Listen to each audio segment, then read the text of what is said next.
ભાજપના ધારાસભ્ય અરવિંદ રાણાએ થોડા દિવસ પહેલા આઈટીઆઈના નામે તોડપાણી કરવાનો મુદ્દો ઉઠાવ્યો હતો. મીડિયા સામે પણ આવ્યા હતા અને ગુજરાત તક સાથે પણ વાતચીત કરી હતી. અને ભાજપના ધારાસભ્ય અરવિંદ રાણાએ એ ફરિયાદ પોલીસને પણ કરી હતી. ભાજપના ધારાસભ્યની આ ફરિયાદ પછી સુરત પોલીસ એક્શનમાં આવી છે અને કેટલીક ફરિયાદો દાખલ થઈ છે, કેટલા લોકો ધરપકડ કરી રહી છે અને આ ધરપકડ ક્યાં સુધી ચાલશે, કઈ રીતે આ લોકો બ્લેકમેલ કરતા હતા, આ તમામ સવાલોનો જવાબ આપશે રાજદીપસિંહ નકુમ, જે ડીસીપી એસઓજી છે સુરત પોલીસના. સર, ગુજરાત તક પર આપનું સ્વાગત છે. અને આ જે તમામ ફરિયાદો કઈ પ્રકારને મળી હતી, ધારાસભ્ય કરીને ફરિયાદ કરી હતી, હવે શું એક્શન લેવાઈ રહ્યા છે? હમણાં માન્ય ધારાસભ્ય અરવિંદ રાણા સાહેબે એક રજૂઆત કરી હતી. અગાઉ એમણે લેખિત ફરિયાદ આપેલી અને ત્યારબાદ આજે આરટીઆઈ એક્ટિવિસ્ટ જે બોગસ છે એ લોકોને બોગસ પત્રકારો એ લોકો વિરુદ્ધમાં ધારાસભ્યશ્રી વિરુદ્ધમાં પણ પોતાને પર્સનલ ઘણું બધું ખોટું સાચું બધું લખવાનું ચાલુ કર્યું હતું. ત્યારબાદ સંકલનની બેઠકમાં સાહેબે ઉગ્ર રજૂઆત કરીને ત્યારબાદ આ જે તપાસની સુપરવિઝન છે મને આપવામાં આવેલું અને ત્યારબાદ અમે તપાસ કરતાં ઘણા બધા ફરિયાદીઓ પોતાનો ડર દૂર થતાં અમારી પાસે આવ્યા. એમાં સૌથી જે મુખ્ય ફરિયાદ છે પહેલી જે છે મીરાબેન પરમાર કરીને છે કે જેઓ એસએમસીના ક્લાસ 3ના અધિકારી છે અને તેઓને એક મુસ્તાક શેખ કરીને જે એલર્ટ ન્યૂઝ પત્ર ચલાવે છે, તેઓ એમના ન્યૂઝની અંદર એવું છાપતા હતા કે આ બેન જે છે એમનું ઈલું કયા અધિકારી સાથે ચાલે છે, આ બેન લિપસ્ટિક લગાવીને આવે છે, એમને ગાડી કયા અધિકારી આપી છે અને એઓ ફ્લેટમાં રહે છે કયા અધિકારી છે, અને એઓ એમ કે પોતાની માયાજાળ એ પોતાની સુંદરતાથી પાથરે છે. આવું બધું એમને છાપામાં લખતા હતા, એમની સામે ટગર જોતા હતા અને એમની સાથે અભદ્ર ઈશારાઓ કરતા હતા અને ત્યારબાદ એમની પાસે ખંડણી પણ લીધી. એટલે આવું ગંભીર બાબત સામે આવી એટલે અમને એવું થયું કે ભાઈ આની તપાસ તો વિશદ થવી જોઈએ કે લોકોને સ્વતંત્રતા ઉપર આ લોકો કઈ રીતે જોખમ રૂપ બને છે અને લોકોના સન્માનને અને ખાસ કરીને મહિલાના સન્માનને આ લોકો ઠેસ પહોંચાડે છે.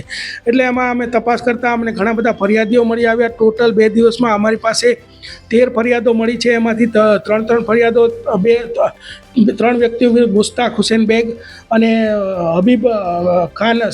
હબીબ રહેમાન સૈયદ અને ત્રીજા છે શાકિર શેખ એલર્ટ ન્યૂઝવાળા. આ ત્રણેય વિરુદ્ધમાં 3 ફરિયાદો દાખલ કરવામાં આવી છે. એમ ટોટલ બધે થઈને 13 ફરિયાદો 2 દિવસમાં દાખલ કરવામાં આવેલ છે.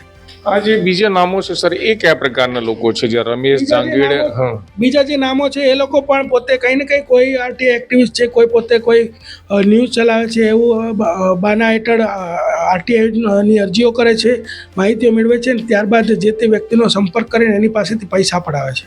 તો સર, આપણી પાસે કેટલી અત્યારે માહિતી આવી, કેટલા લોકોની લિસ્ટમાં નામ આવ્યા છે જે લોકો આ રીતે મિસયુઝ કરે છે આરટીઆઈનો અને પત્રકાર બની લોકોને બ્લેકમેલ કરે છે? અરવિંદ રાણા સાહેબે જે અમને અરજી આપી છે એમાં 18 નામો છે, પણ એ ઉપરાંત હું અપીલ કરું છું કે બીજા કોઈ પણ લોકો સાથે આવું બનેલું હોય અથવા તો અત્યારે કોઈ માંગણી કરી રહી હોય તો અમારો સંપર્ક કરશે તો અમે એના વિરુદ્ધમાં ફરિયાદ દાખલ કરશું અને એ લોકોને એરેસ્ટ કરશું અને કાયદેસરની કાર્યવાહી કરશું અને કાયદાનો પાઠ ભણાવશું.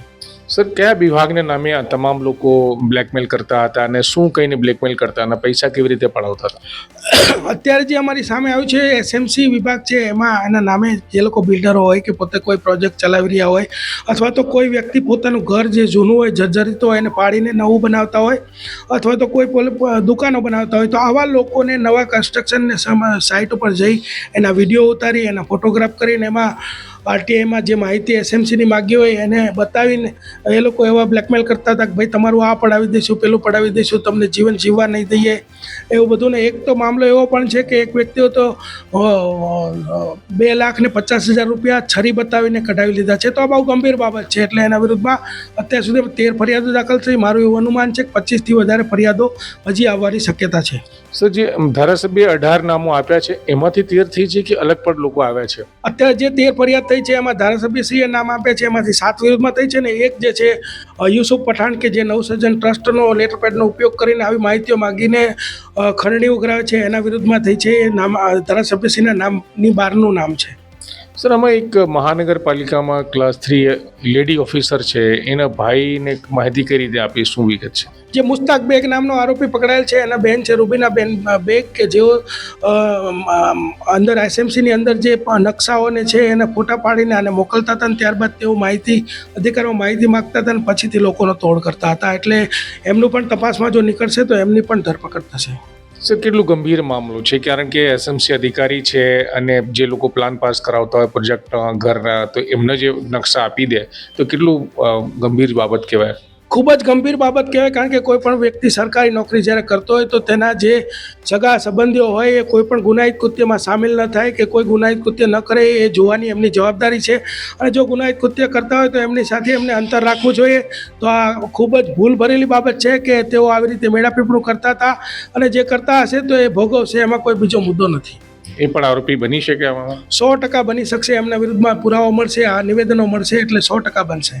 સર, 100 દિવસની આ તમારી તપાસમાં આ કેટલી મોટી ચેન છે સુરતમાં, જે આરટીઆઈને નામે કે પ્રેસ બનીને ફરતા, પત્રકાર બનીને ફરતા હોય, રીતે કરતા હોય? હજી તો અમે સેન્ટ્રલ ઝોન જે છે એના પૂરતું જ અત્યારે કાર્યવાહી ચાલુ છે, પણ મારી લોકોને અપીલ છે કે વધુમાં વધુ લોકો આવો અને વધુમાં વધુ લોકો અમારી પાસે આવે અને એમની સાથે જે કોઈ ઘટના બનેલી હોય વર્ણવે, અને એમાંથી અમે જેટલી મદદ થશે એટલી એ લોકોને કરીશું. સર, પ્રેસના નામે આ રીતે અને આરટીઆઈના નામે જે તમામ લોકો આ તોડપાની કરતા હતા, બ્લેકમેલિંગ કરતા હતા, તો એની વિરુદ્ધમાં અલગ અલગ વિસ્તારોમાં પણ આવી પોલીસ દ્વારા કાર્યવાહી કરવામાં આવશે ખરી? 100% કાર્યવાહી કરવામાં આવશે. અને કોઈ પણ વ્યક્તિને આવો કોઈ પણ પ્રશ્ન હોય તો એ લોકો જે તે વિસ્તારના પીઆઈને મળી શકે, તેના ડીસીપી સાહેબને મળી શકે, મને પણ મળી શકે, કોઈ પણને મળી શકશે. અમે એને પૂરતી મદદ કરશું. અંતિમ પ્રશ્ન એ છે સર કે જે પૈસા પડાવવાની વાત છે, તો કયા આરોપી કયા હિસાબે પૈસા પડાવ્યા છે, જે આપણે ફરિયાદ દાખલ કરી છે? અલગ અલગ પૈસાની અમાઉન્ટ છે. કોઈ 7,000 છે, કોઈ 5,000 છે, કોઈ 12,000 છે, કોઈ 50,000 છે. વધુમાં વધુ 2,50,000 સુધીના પૈસા આ લોકોએ પડાવેલા છે. સર, ભણેલા ખરા પત્રકારો કે અભણ છે બધા? અમે જે પ્રારંભિક પૂછપરછ કરી 3 જણને એરેસ્ટ કર્યા. અમે એકાદો કોઈ 10 પાસ છે, કોઈ 12 પાસ છે, એવું બધું ભણેલા એ લોકો છે. તો બિલકુલ સુરત સ્પેશિયલ ઓપરેશન ગ્રુપના ડીસીપી રાજદીપસિંહ નકુમ જે આપણી સાથે વાત કરી રહ્યા હતા. અને જે સુરત પોલીસે ભાજપના ધારાસભ્ય અરવિંદ રાણાની ફરિયાદ પછી એક્શન લેવાનું શરૂ કર્યું છે, જેમ વાત કરતા જણાવ્યું છે કે 18 નામ તો ખુદ અરવિંદ રાણાએ પોલીસે જ આપણને આપ્યા હતા. અને ત્યારબાદ જે અત્યારે ટોટલ 13 જેટલી ફરિયાદ નોંધવામાં આવી છે, એમાં 7 આરોપીઓ એ છે જે નામ અરવિંદ રાણાની લિસ્ટમાં હતા. એના સિવાય અલગથી ફરિયાદીઓ આવે છે, ફરિયાદ દાખલ કરવામાં આવી છે. તો આમાં એક રમેશ કિશનલાલ જહાંગીર નામ છે, આફતાબ શેખ, જે અલગ અલગ સત્યદેવ પ્રોફેશનલ ક્રાઇમ, જાવેદ ચાંદ શેખ, તલહા ચાંદીવાલા, ઇબ્રાહિમ પઠાન, મુસ્તાક હુસૈન બેગ, હબીબુર રહેવાન સૈયદ, મકસૂદ નઝીર નાતાલવાલા, સાકિર શેખ, આ તમામ લોકોના નામ જે છે, એના સિવાય પણ લિસ્ટ લાંબી છે. આ તમામ બ્લેકમેલર છે. સુરતમાં અલગ અલગ વિસ્તારોમાં આરટીઆઈના નામે, મીડિયાના નામે લોકોને બ્લેકમેલ કરી રહ્યા હતા. અને એમાં જે ગંભીર બાબત એ છે કે સુરત મહાનગરપાલિકામાં ક્લાસ 3ની એક મહિલા ઓફિસર, જે એમના તોડબાજ ભાઈને બીજાના પ્લાન પાસ, જે પ્રોજેક્ટો હોય, નકશા હોય, એ આપતી હતી. ને એના આધારે એનો ભાઈ જઈને લોકોને તોડપાની કરતો હતો અને બ્લેકમેલ કરતો હતો. તો મહાનગરપાલિકાની આ મહિલા કર્મચારી વિરુદ્ધ પણ આવનારા દિવસોમાં કાર્યવાહી થઈ શકે છે.